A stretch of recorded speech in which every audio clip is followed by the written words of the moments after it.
Facebook पर उसकी इस नई कहानी का जिक्र था। एक बार फोन भी किया था उसने। यह आग्रह भी किया था कि उसकी ये कहानी मेरे द्वारा जरूर पढ़ी जाए और त्वरित टिप्पणी भी हो। उसने मुझे अपनी इस बात से धमकी भी दी कि आपका कुछ कहना मायने रखता है। उस दिन क्लब में अचानक ही मिली, थोड़ी सी इधर उधर की बातें हुई और कहानी पर कुछ कहने का आग्रह फिर से एक बार। मैंने करीब करीब पूछ ही लिया, कहानी कहां पढ़ी जा सकती है। बाद में देर रात मैसेज चेक किया तो देखा मेरे मैसेंजर पर उसकी इस कहानी का पूरा लिंक आया हुआ था। कहानी जिस वेबसाइट पर होस्ट की गई थी उसका एडमिनिस्ट्रेटर उसका तथाकथित मित्र था। उस मित्र ने अपने संपादकीय कथन में बेहद संक्षिप्त टिप्पणी देते हुए कहानी के बारे में कहा था, शिल्प और कथ्य में बिल्कुल एक खास ताजगी का एहसास देती कहानी। उसने अल सुबह एन वक्त पर फोन किया, कहानी मिल गई होगी, तुम चेक कर लो। मैं तब तक कहानी के मध्य में था।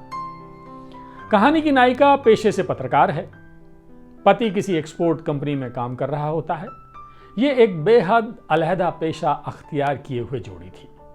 पति पत्नी के अपनाए गए धंधे में दूसरा अजनबी था। एक्सपोर्ट कंपनी में उच्चासीन व्यक्ति का भाषाई शब्दकोश अलग होता है। वो देश की अर्थव्यवस्था को ठीक से समझ लेने का दावा करता है।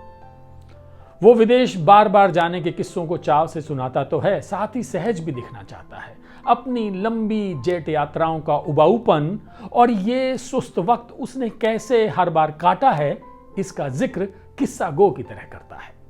अपने दोस्तों के बीच सरल ढंग से इसका वर्णन करता है ताकि एक बौद्धिक उच्चता वाले व्यक्ति की इमेज बने। इस सब के उलट इस कहानी की नायिका का पति अल्पेश जिस भाषा का इस्तेमाल करता है वो कहानी के उसके किरदार से मेल नहीं खाता।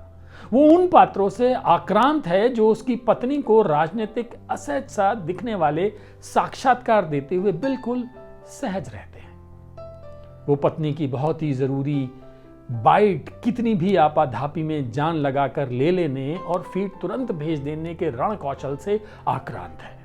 फीड भेजकर वो ऑफिस में हर किसी को फोन कर देती है ताकि उसकी स्टोरी को प्राथमिकता मिल जाए।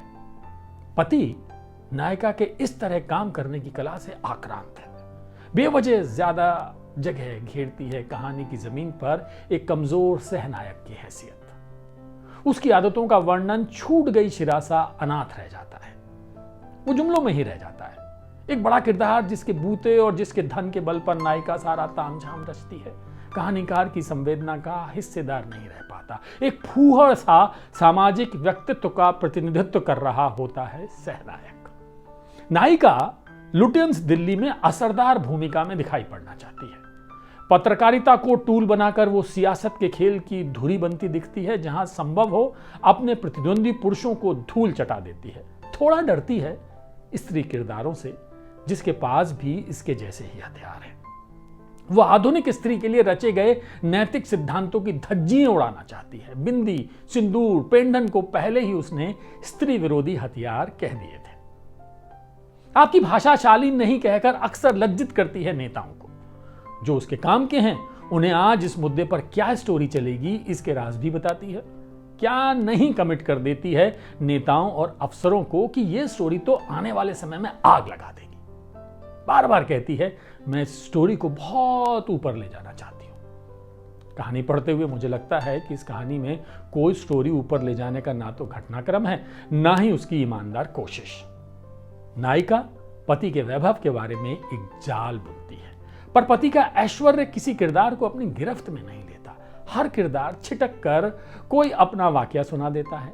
ना ही कहानी को वो गति देता है, ना ही कोई परिप्रेक्ष्य। एक वाक्य में छोटा सा काम एक नेता का आता है जिसमें उसके पति की मदद की जरूरत पड़ती है तो नायिका बगले झांकती है। नायिका अपने किरदार की इस कमजोरी से फ्रस्ट्रेटेड नहीं है, ना ही लेखिका इन बारीकियों को शब्द का जामा पहना रही। नायिका की रैशनैलिटी का बयान नहीं है कथाकार की कहानी कहने की कला में। भाषा के स्तर पर भी ध्यान नहीं है। फिर एक दिन आर्मी क्लब में वो मिलती है।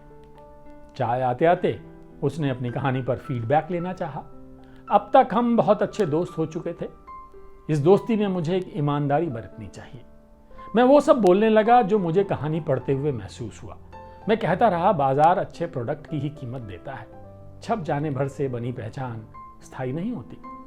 कथा कहने का इंस्टिंक्ट है तुम में, तुम थोड़ी और मेहनत करो।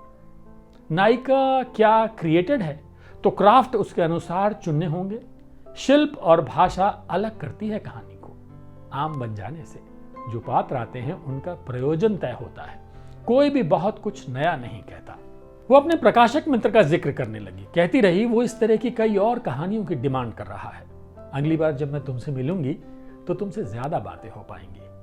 मुझे जयपुर जाना है, वहां से बीकानेर। आगरा का पिछला ट्रिप अच्छा नहीं रहा, मैं खो गई थी कहीं। मैं भी नौकरी बदलना चाहती हूँ। तुम अपने स्वास्थ्य पर ध्यान रखो, थोड़ा जिम जाया करो। एक बात दूसरी किसी भी बात को ध्यान में नहीं रख रही थी, बातों में तालमेल नहीं था। बेहद बिखर चुकी है वो, इसका एहसास मुझे तकलीफ दे रहा था। कश्मीर में पोस्टेड उसके पति चर्चा से इस बार भी बाहर रहे। आर्मी की नौकरी में परिवार से अलगाव बहुत परेशान कर सकता है अगर दंपति सचेत ना हो।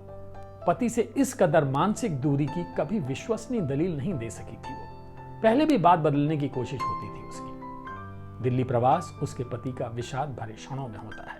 चर्चा ही नहीं हुई इस बात की। उसने संकेत भर दिए ताकि मैं ज्यादा पूछूं कि सब कुछ ठीक क्यों नहीं चल रहा है, और हर बात पर वो कहे छोड़ो ना, अभी बाद में फिर कभी। अपने टूटते जाने की प्रक्रिया पर इस बार भी नजरें चुरा गई। इस बार भी उसने नहीं बताया कि उन दोनों के दरमियान इतना कुछ बिगड़ा कैसे। मुझसे मिलकर सिर्फ बताना है, सांकेतिक ही रहना है, या कुछ संवारने की भी कोशिश करनी है। ये कहानी राजीव कुमार की थी। राजीव कुमार साहित्यानुरागी हैं, कवि हैं, लेखक हैं। ये उनकी नई कहानी है, एक उलझी हुई कहानी।